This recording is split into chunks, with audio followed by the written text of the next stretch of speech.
The island of Capri lies off the Amalfi coast in Italy, and it's quite a popular tourist destination.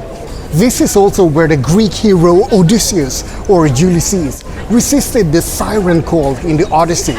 Let's see what we can discover in this historical tourist paradise.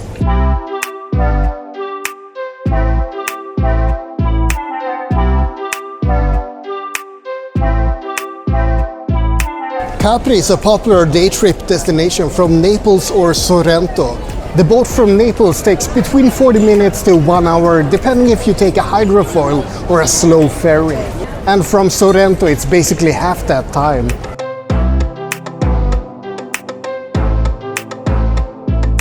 Capri has been a resort for thousands of years, literally. It was Emperor Tiberius' favorite island resort back in the 1st century AD. But people have lived on the island much earlier than that, back in Neolithic and Bronze Age times. After the fall of Rome, Italy was a collection of city-states and small nations. Capri belonged to Naples for a while, and to Sorrento after that. It was also captured by the Ottoman Empire after that. Apparently everyone wanted to get their hands on Capri. Capri became a popular tourist destination in the 19th century, and even more so in the 1950s. But the first recorded tourist was from the 17th century. Jean-Jacques Bouchard was a French writer who visited Capri as a tourist, and he recorded what he saw in his diary. People found that diary in 1850, and it became one of the most important sources of information about what life on Capri was like in the 1600s.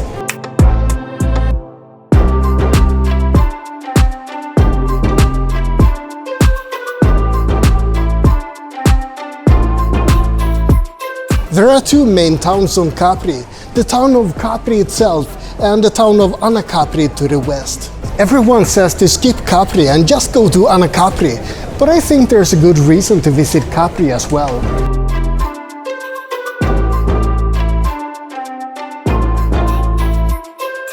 This is where you find the Gardens of Augustus. They aren't really as old as they sound. They were originally called the Krupp Gardens after a German industrialist who built this place in the early 1900s. It's still an absolutely lovely place to visit, with a spectacular view.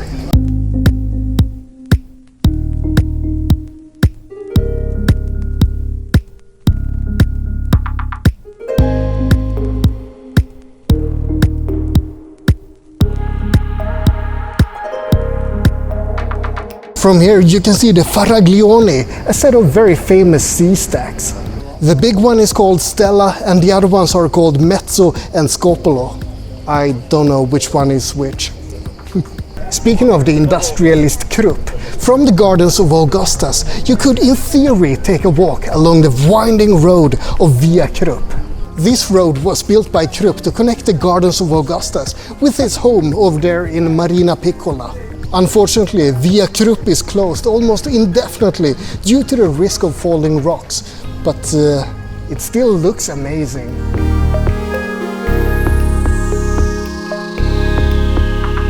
I didn't realize how much I craved fresh orange juice until I saw that stand. Bloody hell, this is amazing.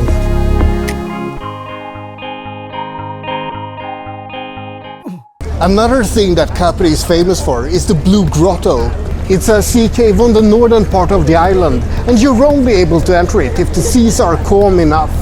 Beware that there's often a long line of boats waiting to get into the cave, so you might have to wait for 45 minutes or more to enter the cave.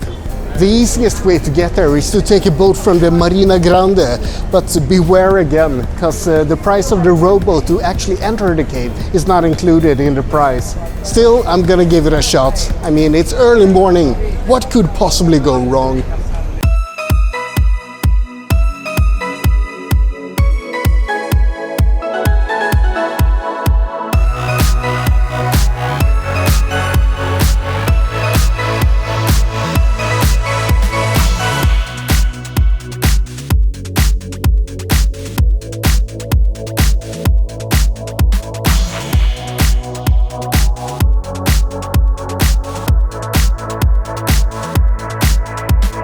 The entryway is just 2 meters wide and 1 meter high, so everyone has to lie down flat in a rowboat to get in.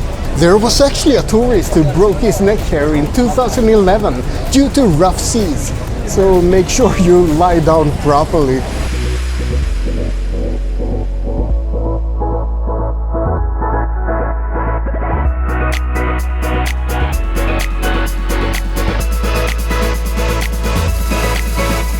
The cave is called the Blue Grotto because of how the light in the cave is reflected. The light passes through the water, which removes a lot of the red frequencies, leaving a magnificent blue glow in the cave. In Roman times, this cave was Emperor Tiberius' personal swimming hole, as well as a marine temple. In medieval times, the cave was seen as a cursed cave filled with monsters and witches. 2 medieval priests who swam into the cave, determined to drive out the monsters, came running out in panic because they claimed that they had seen the face of the devil inside the cave.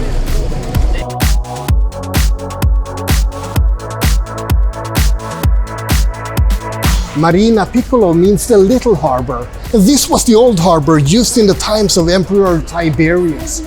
Aside from being a beautiful place to visit, I have another reason for coming here.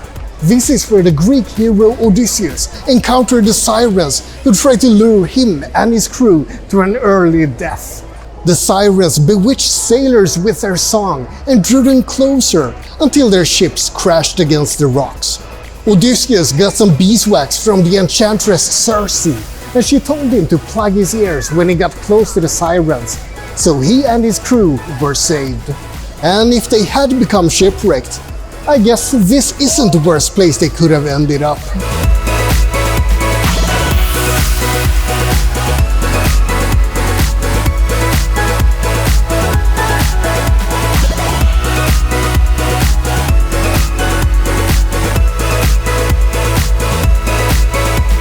There's a lot more to see on Capri, the town of Capri, for example, which is located higher up and to the west of Capri. The name Capri actually means Upper Capri.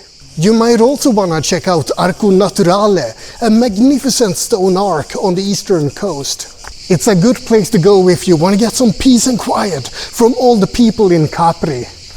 Or well, maybe not so quiet, because the cicadas are giving you a serenade all the time.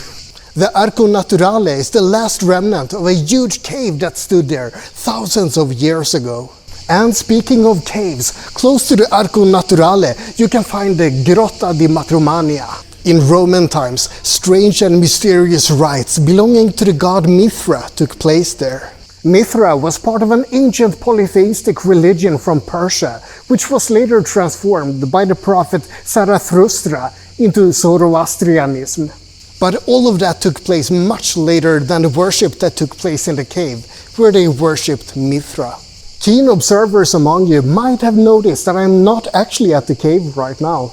I simply didn't have time to go there. Sometimes when I go places, I feel like I've seen everything there is to see. Not so at Capri.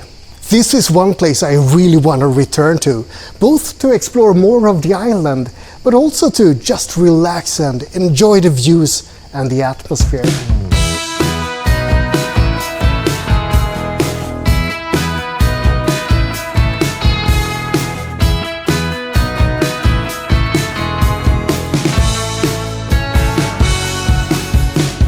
Something else that people enjoy doing on Capri is to sit down at a restaurant and try the local pizza or local gelato.